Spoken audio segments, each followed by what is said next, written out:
T20 cricket ಅಲ್ಲಿ ಅತಿ ವೇಗದ ಶತಕ ಸಿಡಿಸಿದ ದಾಖಲೆ ಸಾಹಿಲ್ ಚೌಹಾಣ್ ಹೆಸರಿನಲ್ಲಿದೆ. ಸೈಪ್ರಸ್ ವಿರುದ್ಧದ ಟಿ20 ಪಂದ್ಯದಲ್ಲಿ ಎಸ್ಟೋನಿಯಾ ಪರ ಕಣಕ್ಕಿಳಿದ ಸಾಹಿಲ್ ಕೇವಲ 27 ಎಸೆತಗಳಲ್ಲಿ ಶತಕ ಸಿಡಿಸಿ ವಿಶ್ವ ದಾಖಲೆ ನಿರ್ಮಿಸಿದ್ರು. ಇದು ಅಂತಾರಾಷ್ಟ್ರೀಯ ಕ್ರಿಕೆಟ್ ಅಲ್ಲಿ ಮೂಡಿ ಬಂದ ಅತಿ ವೇಗದ ಸೆಂಚುರಿ. ಇದಾಗಿಯೂ ಟೀಂ ಇಂಡಿಯಾದ ಮಾಜಿ ಆಟಗಾರರೊಬ್ಬರು 20 ಎಸೆತಗಳಲ್ಲಿ ಶತಕ ಪೂರೈಸಿದ್ರು ಎಂಬ ವಿಚಾರ ಅನೇಕರಿಗೆ ಗೊತ್ತಿಲ್ಲ.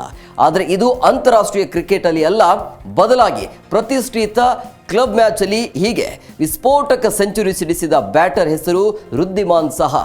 2018ರಲ್ಲಿ ಬಂಗಾಳ ಕ್ರಿಕೆಟ್ ಸಂಸ್ಥೆ ಆಯೋಜಿಸಿದ್ದ ಟಿ20 ಟೂರ್ನಿಯಲ್ಲಿ ವೃದ್ಧಿಮಾನ್ ಸಾಹಾ ಕೇವಲ 20 ಎಸೆತಗಳಲ್ಲಿ ಶತಕ ಸಿಡಿಸಿದ್ರು. ಈ ಪಂದ್ಯದಲ್ಲಿ ಬಂಗಾಳ, ನಾಗ್ಪುರ ರೈಲ್ವೇಸ್ ಹಾಗೂ ಮೋಹನ್ ಬಗಾನ್ ಕ್ರಿಕೆಟ್ ಕ್ಲಬ್ ತಂಡಗಳು ಮುಖಾಮುಖಿಯಾಗಿದ್ದವು. ಈ ಪಂದ್ಯದಲ್ಲಿ ಮೋಹನ್ ಬಗಾನ್ ಕ್ರಿಕೆಟ್ ಕ್ಲಬ್ ಪರ ಆರಂಭಿಕನಾಗಿ ಕಣಕ್ಕಿಳಿದ ವೃದ್ಧಿಮಾನ್ ಸಾಹಾ ಸಿಡಿಲಬ್ಬರದ ಬ್ಯಾಟಿಂಗ್ ಪ್ರದರ್ಶಿಸಿದ್ರು. ಅಷ್ಟೇ ಅಲ್ಲದೆ ಒಂದೇ ಓವರ್ನಲ್ಲಿ 6 ಸಿಕ್ಸ್ ಸಿಡಿಸುವ ಮೂಲಕ ಕೇವಲ 20 ಎಸೆತಗಳಲ್ಲಿ ಶತಕ ಪೂರೈಸಿದ್ರು.